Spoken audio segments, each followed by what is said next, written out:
안녕하세요. 여기는 서대문 공동체 라디오 지시간 습은 김민지의 그림 그리는 밤입니다. 어느덧 9월 중순이 다 와가는데도 아직도 날씨가 좀 더운 감이 없지 않아 있죠. 더운 날씨 잘 버티고 계신가요? 이번 주부터 조금씩 시원해지면서 가을의 느낌이 난다고 하니까 우리 다 같이 조금만 기다려 보기로 해요.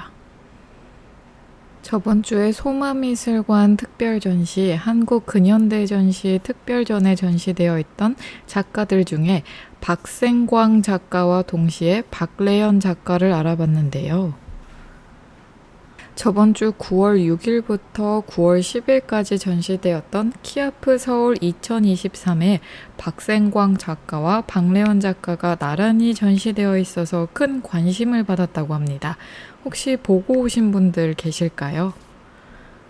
올 초 예술의 전당에서 있었던 두 분의 한국화 특별전시에 이어서 더 많은 한국화 작가들 또는 이 두 분이 더 많은 사랑과 관심을 받길 바랐었는데요. 이번에 키아프 2023에 소개되면서 엄청난 관심과 사랑을 받았다고 합니다. 이번 키아프 서울 2023에서는 박생광과 박래연, 그대로의 색깔 고향이라는 타이틀로 전시가 되었습니다.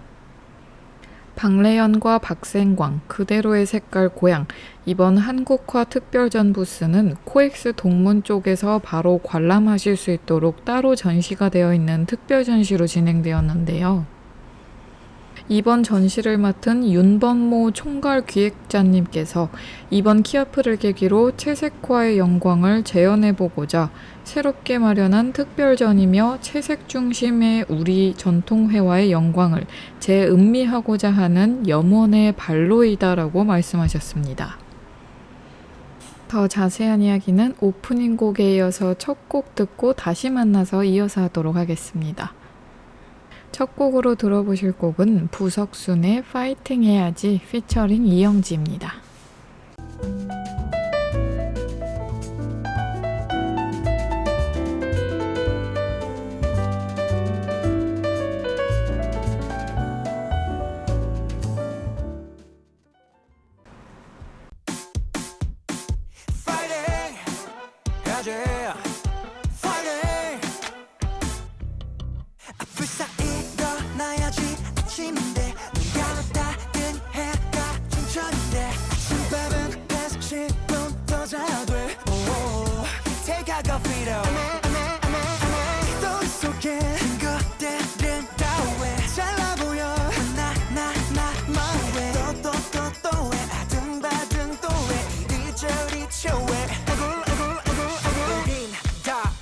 컵은 점핑 빈교해 모두 다 텐션업 펌핑 힘을 좀 내어보자 우린 여러분의 부석순 반복되는 하루의 시작이 되는 이 노래 네 옆에서 불러주겠어 힘내지 못하겠어 Fight it, fight it Don't give it up, never give it up, yeah Fight it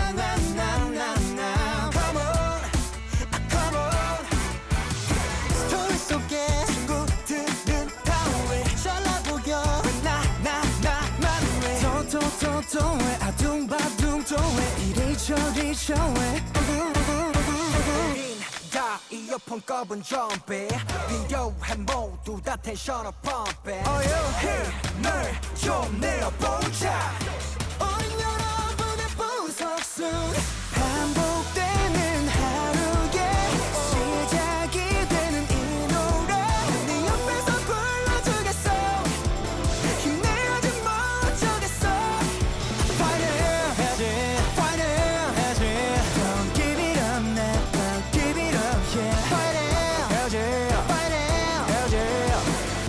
Okay 모닝 카페인은 디카페인 일찍 일어나는 기분 뭐같지 철없이 부재중 전화 제끼고 dance with my laziness 부분 등 팔다리 전부 다 패니 Ooh I feel like I'm 17 이런도 못해만 되는 불행과 같이 살기에는 내 시간이 너무 아깝지 man Y'all don't deserve it Unfortunate is unnecessary 알다시피 인생은 원래 그지 같아 그러니 조금만 힘을 내 구겨진 인생을 연주하는 우린 비굴해 vein to vein 차분히 다 막장을 연주해 We got plenty more pages left to play 올라갔다 내려가는 주식같이 알다가도 모르겠는 인생 뭐같지 한 템포 쉬고 물 한 모금 마시기 자 여기서 비타민 A, B, C 반복되는 하루에 시작이 되는 이 노래 네 옆에서 불러주겠어 힘내지 못하겠어 Fire, fire, don't give it up man Don't give it up yeah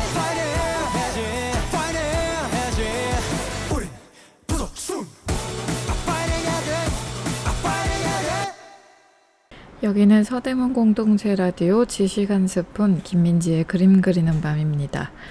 방금 첫 곡으로 들어보신 곡은 세븐틴 부석순의 파이팅 해야지 피처링 이영지입니다. 이 노래는 정말 지칠 때 들으면 힘을 낼 수밖에 없게 하는 파이팅 넘치는 노래인 것 같아서 좋은 것 같습니다. 저번 주에 우리가 함께 이야기 나눴었던 작가 박래연, 박생광 작가가 키아프 2023 서울의 특별전으로 전시되다니 정말 놀라운 일이죠. 우리나라 한국화가 이렇게 더 관심받고 사랑받을 일이 많아졌으면 좋겠습니다. 박생광, 박래영 작가를 제외하고도 서울 2023 키아프 전시에는 굉장히 많은 작가, 국내 작가, 해외 작가, 구상, 비구상, 추상, 조형 정말 많은 작가와 작품들이 전시되어 있는데요. 아쉽게도 전시는 금방 막을 내려서 끝났지만 제가 키아프 2023 서울에 나와 있는 작가와 작품 공부를 제가 좀 해서 조만간 여러분께 들려드리도록 하겠습니다. 오늘 소개해드릴 작가는 소마미술관 특별전시 한국근현대 특별전에도 전시되어 있었던 작가 이쾌대입니다. 작가 이쾌대 들어보신 분도 계실 것 같고 낯설으신 분도 계실 것 같은데요. 작가 이름이 굉장히 특이하죠. 작가 이쾌대는 대한민국 근대를 대표하는 사실주의 화가로 손꼽히고 있습니다. 시대의 목소리를 듣고 강렬한 서사시적 에너지를 표현한 그리고 한국 사실주의 미술의 뿌리라는 명칭을 가지고 있습니다. 인물을 위주로 현 시대의 상황을 주제로 두는 그의 작품에서 르네상스 확풍과 사회주의 리얼리즘의 절묘한 응용을 확인할 수 있는데요. 그의 그림은 서양의 고전적인 기법으로 인체를 정확하고 사실적으로 묘사하는 듯 하면서도 수묵화와 비슷한 필법으로 윤곽성을 두드러지게 표현하여 입체적인 명암은 자제되고 전체적으로는 그림이 평면적으로 보이는 느낌을 받을 수 있습니다. 서양과 동양의 기법을 혼합해서 적절히 사용함으로써 특유의 한국적 리얼리즘을 탄생시킨 작가로 평가받고 있습니다. 작가 이쾌대의 생애에 대해서 좀 자세히 알아보는 시간 가지도록 하겠습니다.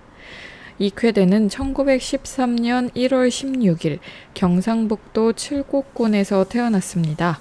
아버지 이경옥의 2남 4녀 중 막내 아들로 태어났고요. 조부 이선영은 일찍이 금부도사를 지냈고 1890년 나이 80세가 되어 통정대부로 품계가 올랐습니다. 이후 1903년 중추원 의관에 임용되기도 했던 인물이기도 한데요. 아버지 이경옥은 창원 군수를 지내고 삼만 석군이라고 불릴 정도로 많은 토지를 소유한 부자였다고 합니다. 무려 5,000평에 이르는 그의 집에는 교회, 학교, 테니스 코트가 있었다고 전해지고 있습니다. 정말 대단하네요. 고향의 신동 공립보통학교를 다니다가 10살 때 대구로 올라와 대구 수창 공립보통학교로 전학해 졸업했습니다.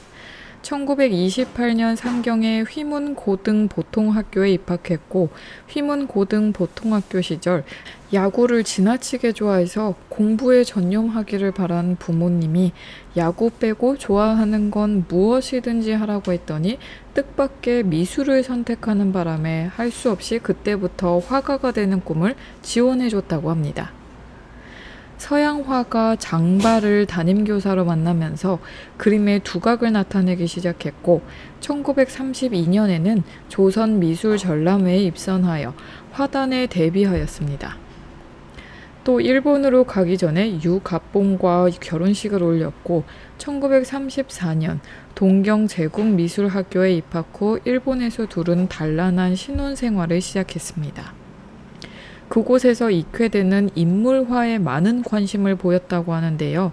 당시 아내를 모델로 한 그림을 수없이 그렸고 아내의 초상화에서 시작된 인물화는 차츰 조선의 여성상으로 변화하였습니다. 1938년 도쿄에서 열린 제25회 이과전의 작품 운명을 출품해 입선한 이후 3년 연속 입선했습니다. 또 1941년 동경에서 이중섭, 진환, 김학준, 김종찬, 최재덕, 문학수 등과 함께 조선신미술가협회를 결성하고 서양화의 전통회화 기법과 색채를 도입한 한국적 서양화를 모색했습니다. 특히 그림 속 주인공의 전통 복식의 표현과 색채의 조화에 고심했다고 합니다. 전통에 대한 관심은 기생, 지게꾼, 김치 담그는 여인 등 조선 풍속과 더불어 부여, 군산, 금강상 등의 명소, 무열왕릉, 고구려 고군벽화 등 고대 유적이 담긴 엽서를 수집하고 이를 소재로 그림을 그리는 것으로 이어졌습니다. 1945년 광복 직후에는 조선조형예술동맹 및 좌익의 조선미술동맹 간부가 되었다가 스스로 이탈하였습니다. 1947년에는 진정한 민족예술의 건설을 표방하면서 김인승, 조병덕, 이인성 등 18명으로 이루어진 조선미술문화협회를 결성하였고 1949년까지 4회 회원 작품전을 가졌습니다. 또 1948년 봄에 성북회화연구소를 열어 후학을 양성하여 대한민국 화단에 큰 영향을 끼치게 되는데 이때 시대의 역작 군상 시리즈를 그리기도 했습니다. 그러다가 그의 인생이 뒤틀어진 것은 6.25 전쟁이 발발하면서부터인데요. 만삭인 아내를 두고 갈 수 없어 서울에 남았다가 서울을 점령한 북한군의 강요로 김일성, 스탈린이 초상화를 그리는 강제 부역을 했다고 합니다. 이 때문에 연합군의 서울 수복대는 반대로 붙잡혀 거제도 포로 수용소에 갇혔습니다.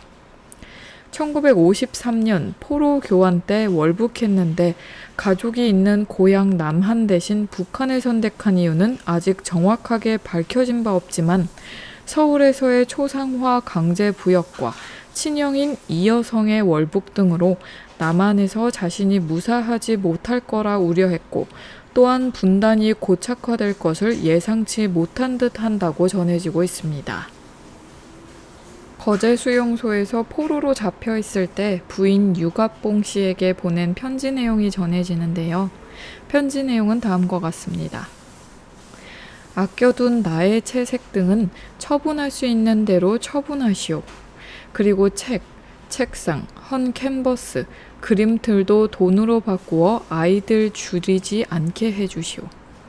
전운이 사라져서 우리 다시 만나면 그때는 또 그때대로 생활 설계를 새로 꾸며봅시다.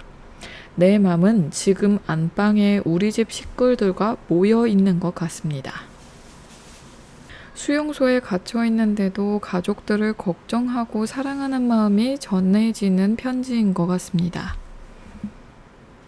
북한에서는 조선미술가 동맹 소속 화가로 활동하면서 1957년 모스크바에서 열린 제6회 세계 청년 축전에 작품 3.1 운동을 발표하고 전국 미술전람회에 작품 농악을 출품했습니다. 또 1958년 월북화가 김진항과 함께 중국 인민지원군 우이탑의 벽화를 제작하였고 1961년에는 국가미술전람회에 작품 송아지를 출품해 2등상을 받았습니다. 먼저 월북한 친형 이여성도 북한에서 민족적 사회주의 정당 활동을 하다가 숙청당했는데 얼마 지나지 않아 작가 이택에도 1965년 위총공이 악화되어서 53살의 나이로 사망하고 말았습니다. 그 후 1988년 서울 올림픽을 앞두고 월북 작가 작품에 대해 해금 조치가 되기 전까지 무려 30년간 부인과 자식들은 익회대의 그림을 지켜왔습니다. 남편의 월북 이후 서울에서 포목점을 하며 자식들을 키운 유갑봉 씨는 그림을 팔라는 수집가의 요구에 응하지 않았으며 작품을 경찰에게 압수당할까봐 신문지에 돌돌 말아 다락방에 숨겨두었다고 전해집니다. 또 손상된 그림은 자식들 가운데 유일하게 미술을 전공한 막내 아들 이한우 씨가 복원해서 관리했다고 합니다. 거제 수용소에 있을 때 남편 익회대가 부인에게 보낸 편지를 보면 작품을 다 팔고 작품 재료까지 팔아서 자식들을 굶기지 말라고 했는데 그 작품을 가족들이 소중하게 30년 넘게 지켜온 것이 정말 대단한 것 같습니다. 남편과 아버지인 익회대의 작품과 작가 정신을 믿어주고 사랑한 자식과 아내가 있었기에 더 많은 작품을 지금 우리가 볼 수 있는 게 아닐까 싶습니다. 여기서 잠깐 쉬고 노래 한 곡 듣고 저희는 다시 작가와 작품 얘기 나눠보도록 할게요. 이번에 들어보실 두 번째 곡은 다비치의 너에게 못했던 내 마지막 말은 입니다.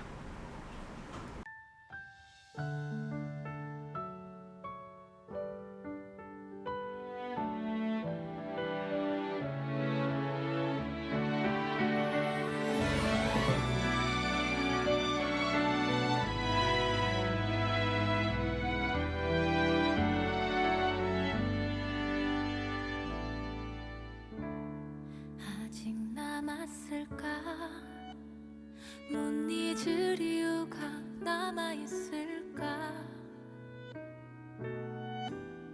나만 왜 이렇게 바보같이 혼자 널 기다릴까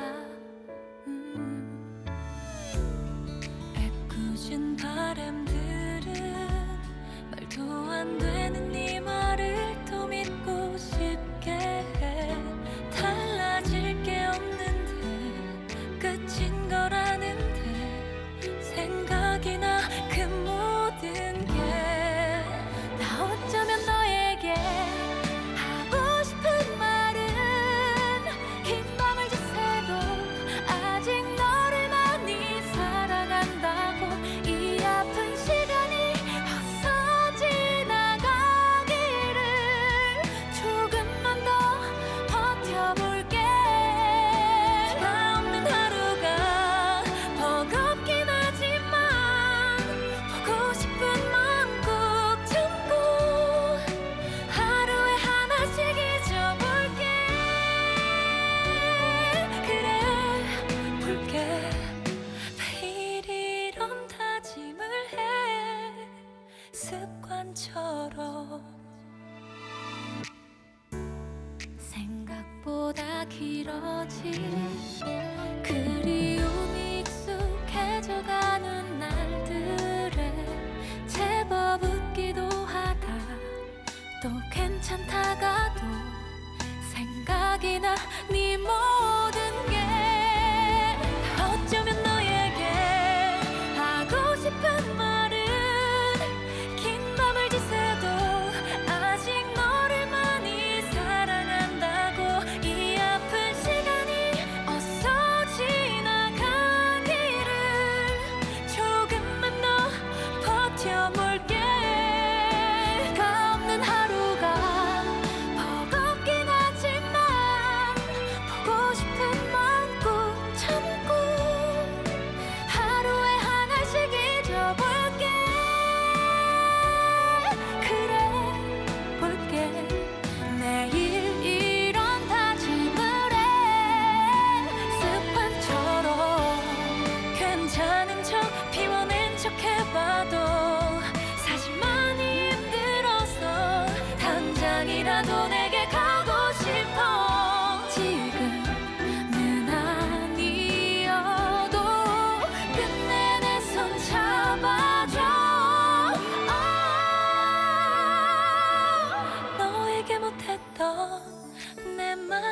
말은 언젠가 한 번쯤 나를 떠올리다 그리워지면 언제든 돌아와 난 여기 있을 거야.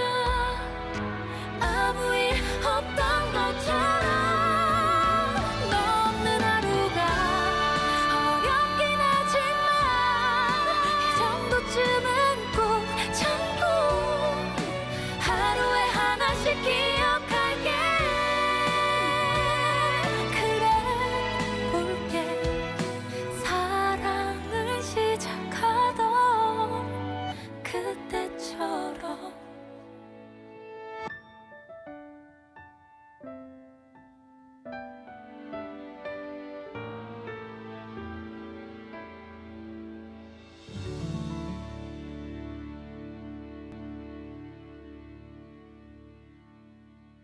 여기는 서대문 공동체 라디오 지식 한 스푼 김민지의 그림 그리는 밤입니다. 방금 듣고 오신 두 번째 곡은 다비치가 부른 너에게 못했던 내 마지막 말은입니다. 마치 작가 이쾌대가 거제 수용소 또는 북한에 있으면서 가족들에게 전하지 못했던 마음, 그런 게 비슷하지 않을까 싶어서 이 곡으로 선곡해봤습니다. 또 이쾌대는 화가 김창열의 스승인데요. 한 인터뷰에서 작가 김창열은 이쾌대에 대해 이렇게 말했습니다. 성실과 끈기를 배웠지. 정말 존경했거든. 물방울 그리면서 선생님 영향을 내가 많이 받았구나 생각해. 우리 누가 움직이지 않고 하루 종일 그림 그리나 내기하자 그러셨다고 선생님께서. 이런 말을 남겼습니다. 제자 김창열의 말에서 보이듯이 작가 이쾌대는 정말 끈기와 성실이 대단한 작가인 것 같습니다. 또 그가 현실과 시대 정신을 얼마나 민감하게 받아들였는가는 작가 도상봉의 작품에 대한 그의 비판적인 평가에서도 잘 드러나는데요. 백자 그림만 잔뜩 걸린 도상봉의 전시를 보고 와서 그림은 참 잘 그렸지만 이런 시절에 어떻게 도자기만 저렇게 그릴 수 있는지 이해가 가질 않는다고 말했다고 합니다. 이 말에서 느낄 수 있듯이 시대 정신과 현실을 받아들이는 게 얼마나 민감하고 거기에 대응해야 되는 게 작가의 본분이라고 생각하신 분 중에 한 분인 것 같습니다.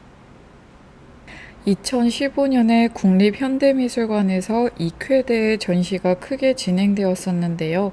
그 당시 국립현대미술관에 소개된 작가 설명은 다음과 같습니다. 국립현대미술관은 광복 70년을 기념하여 해방기, 우리 민족이 처한 현실과 예술가의 사명을 붓으로 끌어안았던 화가 이쾌대를 조명하는 전시를 마련하였다. 이번 전시는 이쾌대의 주요 작품과 관련 자료를 망라하여 그의 예술 세계를 한자리에서 살펴볼 수 있도록 하였다. 이쾌대가 남긴 그림들은 대략 1930년에서 1950년 무렵까지 20여 년에 걸쳐 제작되었다. 이 시기는 일제감정기, 해방기, 한국 전쟁기로 한국 역사의 비극적 시대와 겹쳐진다. 이쾌대는 바로 이 암울한 시대를 딛고 예술혼을 꽃피운 화가이다. 일본의 전쟁 분위기가 고조되어 미술계마저 얼어붙었을 때 민족의 역사와 전통을 주제로 독자적인 예술 세계를 확립하였고, 해방 직후 좌우가 대립하며 사회 전체가 혼란에 빠졌을 때 참았던 숨을 토해내듯 대작을 쏟아냈다. 전시에 소개된 작품은 짧은 기간에 제작된 것임에도 다양한 색깔을 보여주고 있다. 그러나 식민지 하에서 새로운 해방 국가에 이르기까지 우리 민족이 겪었던 민족의 순환을 직시하고 이를 극복하고자 하는 강한 의지를 담고 있다는 점은 한결같다. 전시를 통해 이쾌대가 품고 있었던 민족에 대한 뜨거운 애정, 역사를 증언하고자 했던 예술가의 사명을 느낄 수 있기를 바란다. 당시 국립현대미술관 전시회에서는 이쾌대의 작품 시리즈를 3가지로 나누었는데요.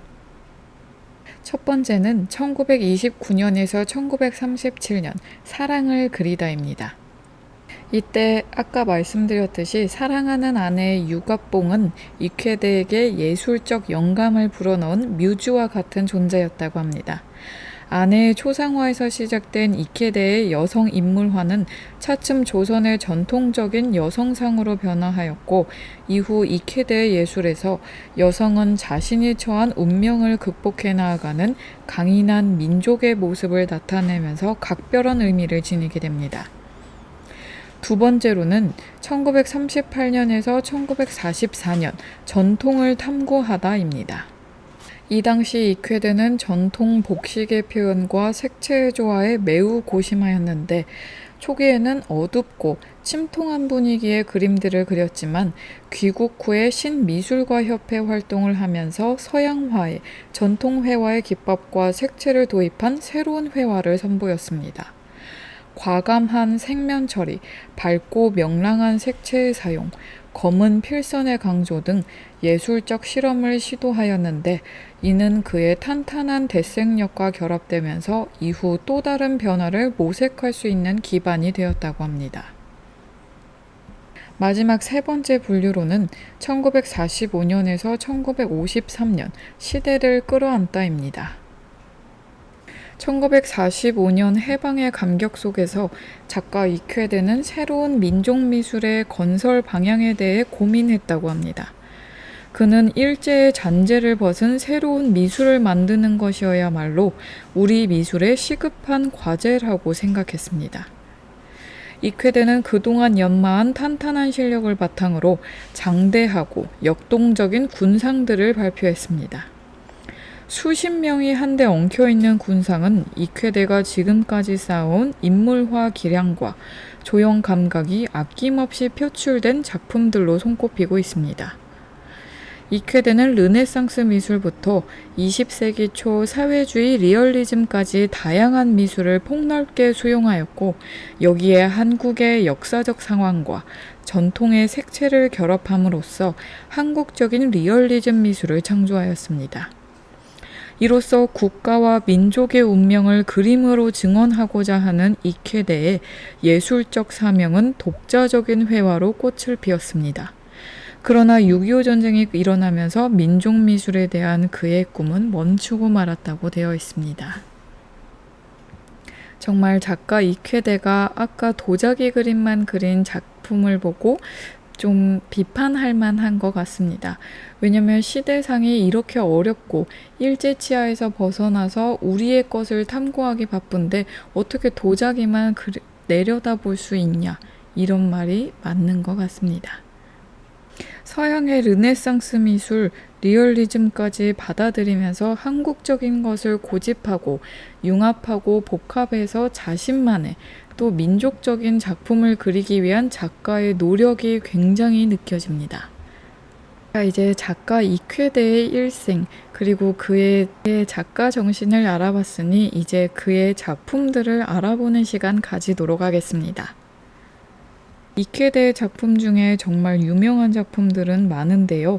그 중에서도 두루마기 입은 자화상이 정말 유명한 것 같습니다. 이 작품은 이쾌대가 1940년대에 자신의 모습을 그린 유화 작품입니다. 캔버스에 유화로 그린 작품이고, 세로 72cm, 가로 60cm의 두루마기를 입은 자화상은 이쾌대가 비교적 큰 캔버스에 자신의 상방신을 담아낸 작품으로 색채나 구성에서 개성적인 필치가 드러납니다.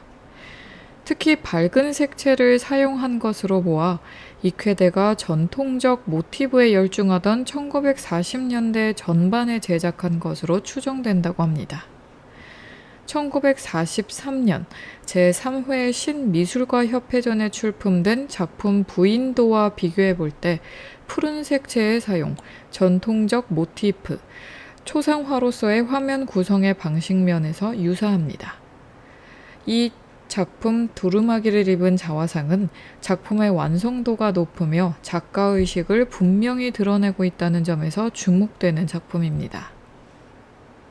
현재까지 확인되는 이쾌대의 자화상은 모두 4점으로 추정되고 있는데요. 작품 자화상 1은 초기에 그린 습작풍의 자화상으로 작가의 개성이 아직 나타나기 이전의 것입니다. 또 작품 자화상 2, 1942년도 제작 작품은 실험적인 작품으로 완성되지 못한 것처럼 보이지만 하단에 사인을 했습니다. 작품 자화상 3, 1948년에서 49년도에 제작된 것으로 추정되는 이 작품은 다소 어두운 화면 속에 완숙한 필치가 인상적인 작품입니다. 이렇게 세 작품 모두 크기가 세로 50cm 내외로 주로 얼굴 부분만을 집중하여 그렸는데요. 반면에 이번에 소개해드린 작품 두루마기를 입은 자화상은 이케드의 자화상 가운데 메시지가 분명하고 완성도가 높은 가장 대표적인 자화상으로 꼽히고 있습니다. 그림 속에는 두루마기에 중절모를 쓴 이케데가 왼손에 팔레트를, 오른손에는 붓을 들고 정면을 응시하며 서 있는데요. 두루마기 아래에 흰색 저고리와 황색 바지는 모두 전통적 의상이며 작가의 민족적 정체성을 드러내는 소재이기도 합니다. 또 눌러쓴 중절모는 근대기에 도입된 서양의 복장이며 도시의 지식인 남성들이 주로 썼던 모자입니다. 붓으로 팔레트에 물감을 찍어 막 붓터치를 하려는 자세를 취한 작가는 자신이 근대 조선인이면서 동시에 서양 화가임을 뚜렷이 선언하고 있습니다. 배경에 펼쳐지는 밭과 논, 물과 산, 나무와 마을의 풍경 속에 붉은 치마를 입고 물동이를 머리에 이고 걸어가는 마을 처녀들의 모습은 따뜻하고 정다운 조선 땅과 그곳에 사는 조선인들을 재현하고 있습니다. 이 배경은 근대 조선인이자 서양 화가인 자신이 뿌리로 삼고 있는 지역적 또 민족적 정체성의 기원이 되는 풍경으로 읽혀집니다. 이렇듯 작가 이케데는 배경과 복장, 소품으로 자신의 정체성을 분명히 드러냄과 동시에 정면을 바라보는 당당한 자세와 굳게 담은 입술, 부릅뜬 눈으로 엄격하고 자신감 넘치는 기운을 내뿜고 있습니다. 여기에는 시대와 민족의 뿌리를 둔 서양 화가로서 현실과 자신을 직면하여 그려내겠다는 선언이 담겨 있어 보입니다. 하늘의 푸른 색채와 중절모의 남색, 청록색의 저고리 색채가 서로 미묘한 조화를 이루면서 화면 전체를 청신한 기운으로 채우고 있으며 이와 대조를 이루는 붉은 치마와 분홍빛 꽃나무들의 색채가 활기를 만들어냅니다. 정면에 우뚝 선 작가의 수직적 자세와 대조적으로 배경에 작고 동글동글한 나무, 초가의 지붕, 산세를 부드럽게 표현했으며 전체적으로 간결하게 형태를 강조한 검은 윤곽선들이 화면에 탄력 있는 긴장감을 불어넣고 있습니다. 이 작품 두루마기를 입은 자화상에서처럼 인물을 중앙에 두고 배경에 풍경을 배치하는 초상화의 구성은 서양의 르네상스 시기에 그려지기 시작한 형식입니다. 두루마기 입은 자화상의 정면 자세는 알브레이트 뒤러의 자화상을, 배경의 풍경은 레오나르도 다빈치의 모나리자의 배경을 연상시키기도 합니다. 이러한 배치는 작가의 서양 미술에 대한 지식에 기반한 것으로 보여지기도 합니다. 두루마기를 입은 자화상을 보게 되면 정면을 응시하고 당당하게 서 있는 작가의 모습이 압도하는데요. 또 하는 분위기를 넘어서서 많은 의미와 상징을 담고 있다니 더욱 놀랐습니다. 여기서 잠깐 쉬고 저희는 세 번째 곡 듣고 다시 이 작품에 대해서 더 이야기 나눠보도록 하겠습니다. 이번에 들어보실 곡은 김범수의 끝사랑입니다.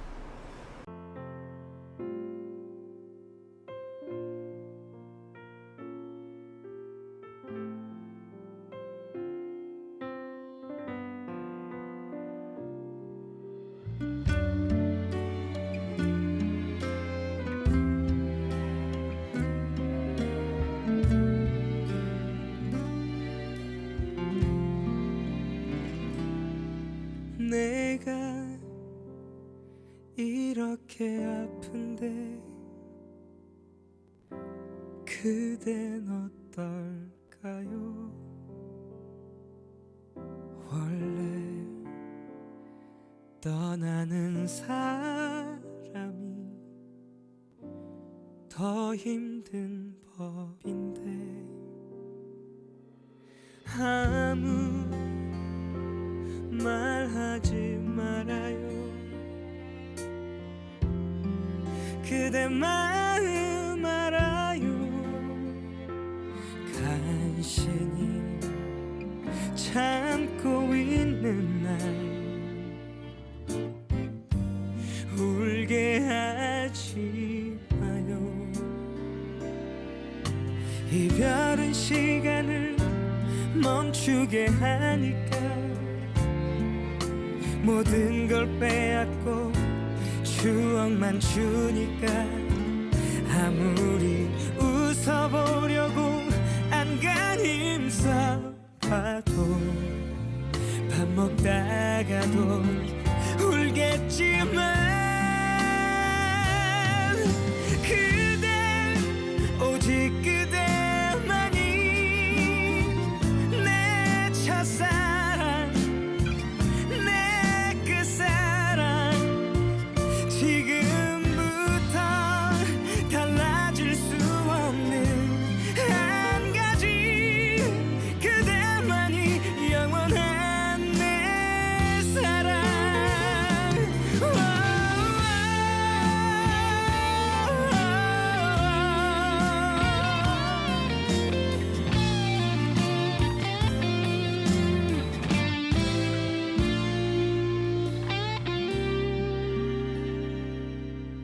그대도 나처럼 잘못했었다면 그 곁에 머물기 수월했을까요? 사랑해 떠난다는 말 과분하다는 말 고웃음 치던 나였지만 그대 오직 그대만이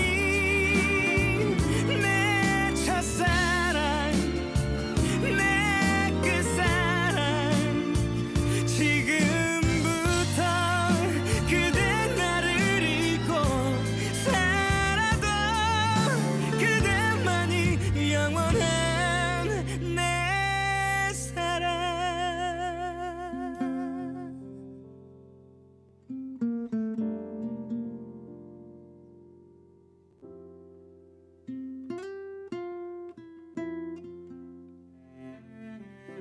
나는 다시는 사랑을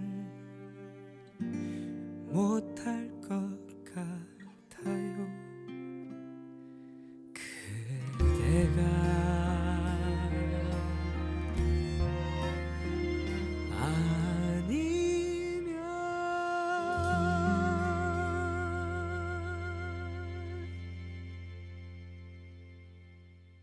여기는 서대문 공동체 라디오 지시간 스푼 김민지의 그림 그리는 밤입니다. 방금 듣고 오신 곡은 김범수의 끝사랑입니다.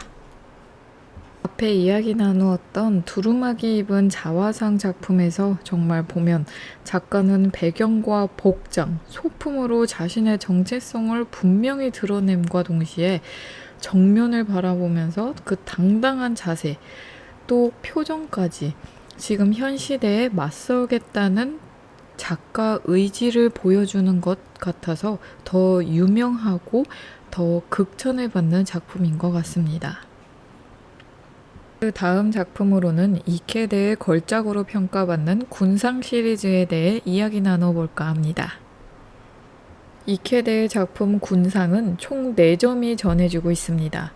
이 작품들은 1940년대 말에 유화로 제작된 대규모 인물 군상으로 역동적인 인물과 극적인 상황에 설정해서 제리코나 들루크로와 같은 낭만주의 화가의 영향을 받았음을 보여줍니다. 그리고 동시에 1940년대 말 우리 민족의 현실을 소재로 하고 있다는 측면에서 사실주의의 영향을 보여주고 있습니다.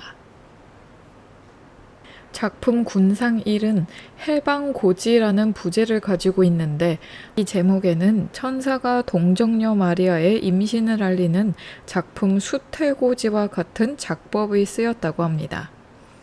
그림 왼편에서 맨발로 달려오는 하얀 한복을 입은 두 여인이 해방의 소식을 전하는 중입니다.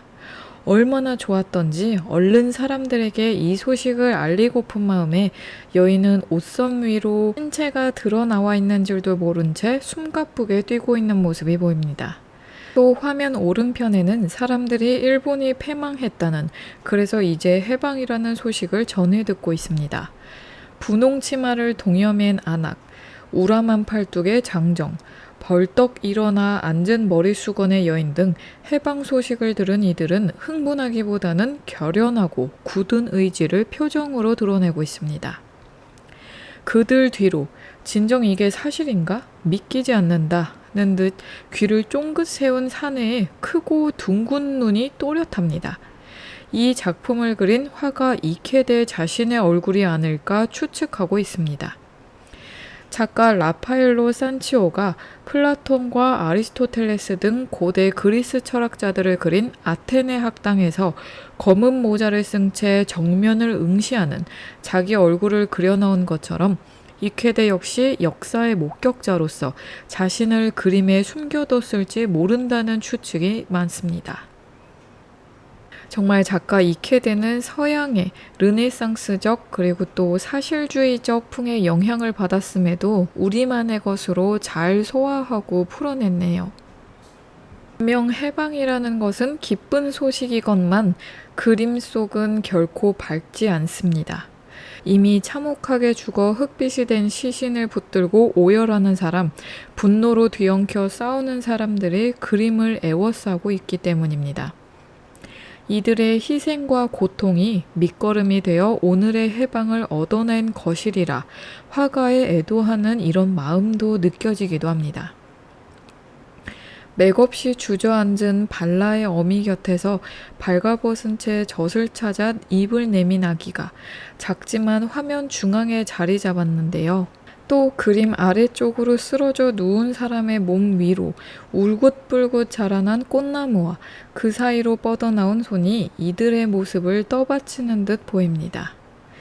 그림의 주제는 뒤쪽 배경을 이루는 하늘을 봐도 짐작할 수 있는데 해방 소식이 전해오는 왼쪽 하늘에서는 구름이 걷히고 햇빛이 쏟아져 내리고 있고 이 빛은 오른쪽으로 향하며 폭격의 검은 연기와 가시지 않은 먹구름을 밀어내는 중입니다. 저 멀리 밝은 들판을 향해 달려가는 소의 뒷모습에서 다시 일어서는 한국인의 기상이 감지되기도 합니다. 이렇게 많은 의미를 품고 있는 걸작을 이케데는 수용소에 있을 때 가족들과 부인에게 내 그림들을 팔아서 생계를 유지하라고 했는데 그것을 뿌리치고 또 많은 유혹을 뿌리치고 부인과 가족들은 이 작품을 포함한 다수의 작품들을 간직했습니다.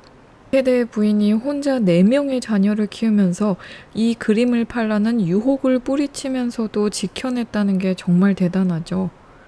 실제로 이 작품 해방고지도 부인과 가족들이 지켜낸 다락방에서 나왔다고 합니다. 또 군상 시리즈 중에 다음 작품으로는 군상 2가 있는데요. 군상 2는 군상 1과 비슷한 구도로 전개됩니다. 그러나 인물 배치의 평면성과 전체적인 공간 구성에서의 시점의 불일치, 미완성의 인물 묘사 등에서 나머지 작품들과 차이를 보이고 있습니다. 또 작품 군상 3은 가장 정적인 구성을 취하고 있는데 화면 근경은 왼쪽에 앉아있는 3명의 남녀 무리와 수레와 말을 가지고 이동을 준비하며 서 있는 무리로 나뉩니다. 원경은 어디론가 향하여 이동하고 있는 사람들과 그들 앞에 펼쳐진 산과 들, 하늘로 구성되어 있습니다. 마지막으로 1948년작으로 알려진 작품 군상 4는 배경 하늘을 덮고 있는 폭발 장면을 통해 절체절명의 상황임을 암시하고 있습니다. 근경의 삼각형 구도는 하나의 군상이지만 좌우 2개의 그룹으로 나누어 볼 수 있습니다.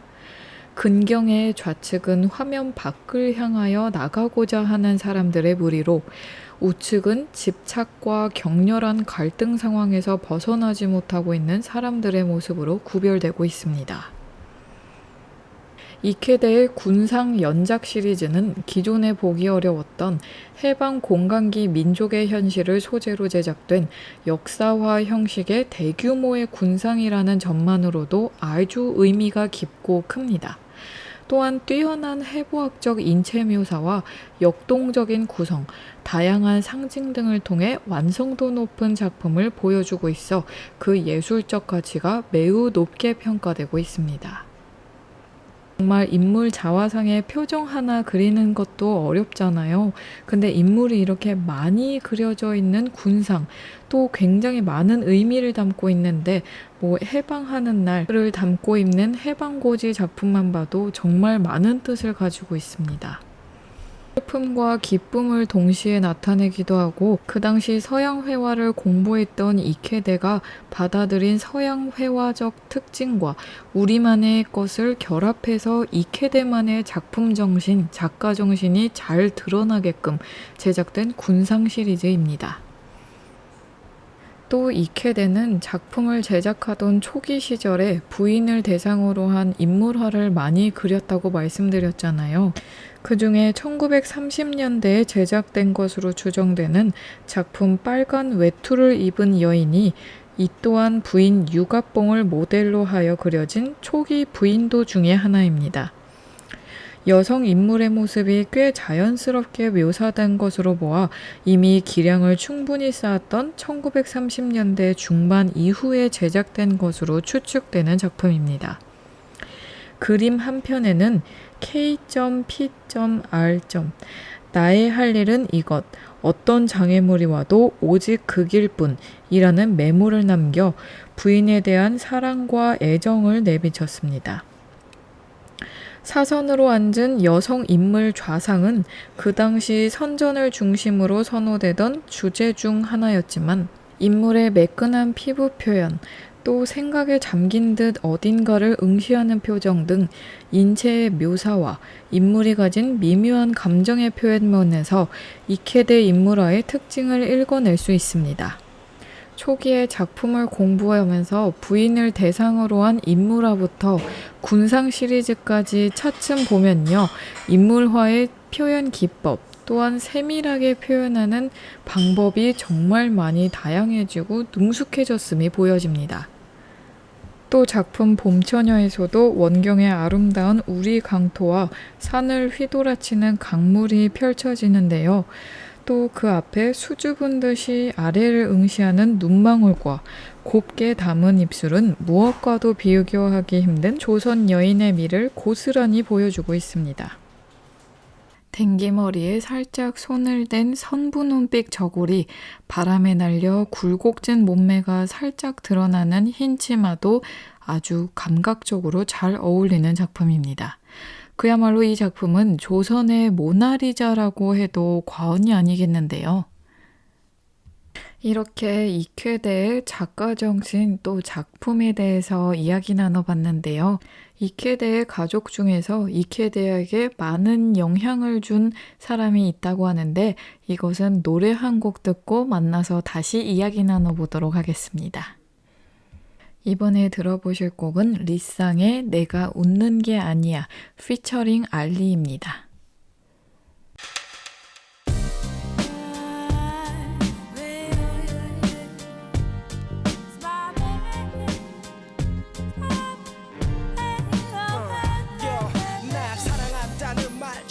넘게 내 맘 구석구석 빼곡히 써놓고 이제와 나를 망부성 여인처럼 남겨둔 채 방 한 구석 먼지처럼 나를 밀어둔 채 헤어지자 말하는 너의 뺨을 나도 모르게 때리고 내 발목을 잡는 땅을 억지로 뿌리치며 한참을 걸으며 다짐했어 다시 내 곁에 널 두지 않겠다고 여태 널 지키기 위해 했던 나의 노력 그 모든 걸 다 오려 저 달리는 차들 속으로 던지고 눈물 섞인 웃음을 짓고 어떻게든 너보다 잘 살 거라는 믿음 저 짙은 어둠 속에 새기며 내가 웃는 게 아니야 또 내가 걷는 게 아니야 너의 기억 그 속에서 나 눈물 흘려 너를 기다릴 뿐 내가 웃는 게 아니야 또 내가 걷는 게 아니야 너의 기억 그 속에서 나 눈물 흘려 너를 기다릴 뿐 며칠이나 지났을까 늦가을 쓸쓸한 거리처럼 물가에 홀로 앉은 낚시꾼처럼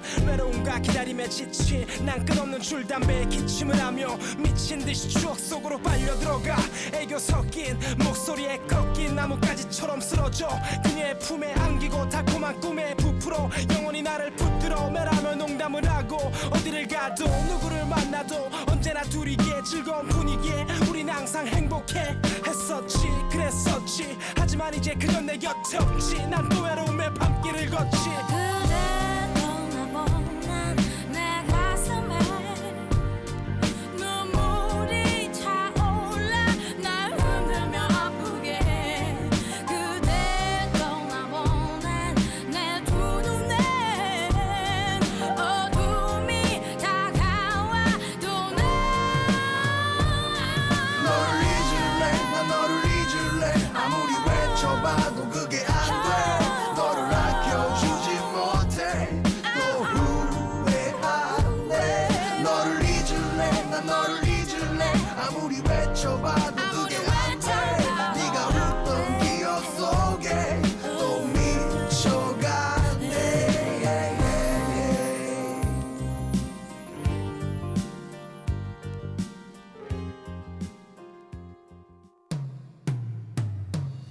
내가 웃는 게 아니야 또 내가 걷는 게 아니야 너의 기억 그 속에서 난 눈물 흘려 너를 기다릴 뿐 내가 웃는 게 아니야 또 내가 걷는 게 아니야 너의 기억 그 속에서 난 눈물 흘려 너를 기다릴 뿐 너 없는 아픔에 모든 건 눈물을 흘려 코를 푸네 남자답게 웃고 싶지만 매 순간 멍해지는 습관 고쳐지질 않고 남자답게 웃고 싶지만 남자답게 난 웃고 싶지만 밥 한 숟갈 떠넣기가 이렇게 힘들 수가 날 위로하는 친구의 웃음도 내 눈에 슬픈 구슬로 바뀌어 웃으려 웃어봐도 안 되는 난 먼 곳으로 내가 웃는 게 아니야 또 내가 걷는 게 아니야 너의 기억 그 속에서 난 눈물 흘려 너를 기다릴 뿐 내가 웃는 게 아니야 또 내가 걷는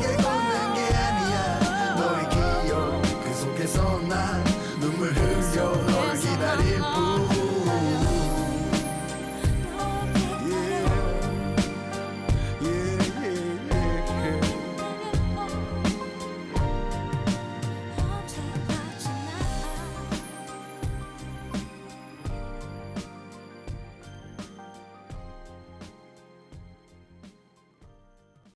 여기는 서대문 공동체 라디오 지시간 스푼 김민지의 그림 그리는 밤입니다.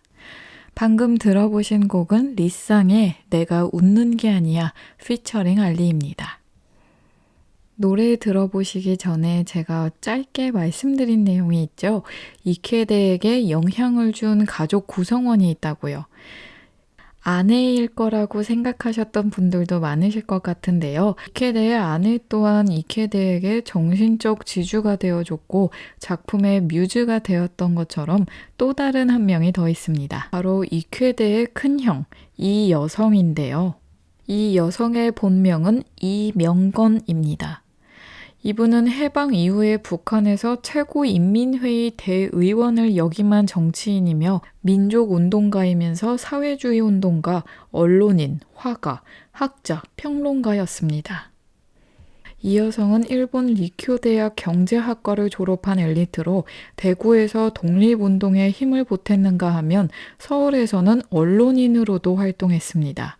한때는 그림을 그린 화가이자 한학자로서 역사서를 집필하는 등 다방면에서 박식한 지식인이었다고 합니다.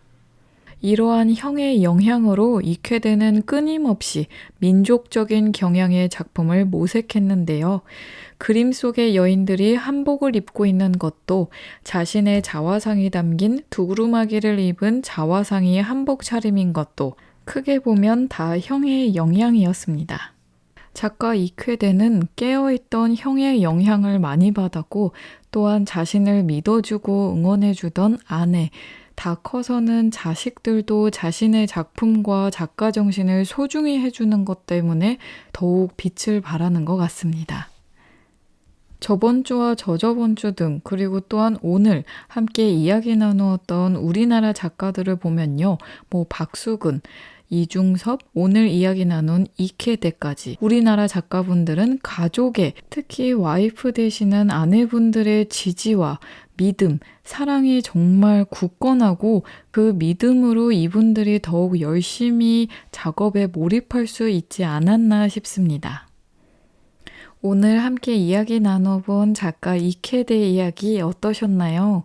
작가 생애부터 가족 구성원 또한 다양한 대표작 이야기까지 함께 나눠봤는데요. 좀 유익하셨나요? 다음 주에도 더 알차고 재밌는 작가와 작품 이야기 공부해서 여러분에게 이야기 들려드리도록 하겠습니다. 지금까지 서대문 공동체 라디오 지식 한 스푼 김민지의 그림 그리는 밤이었습니다.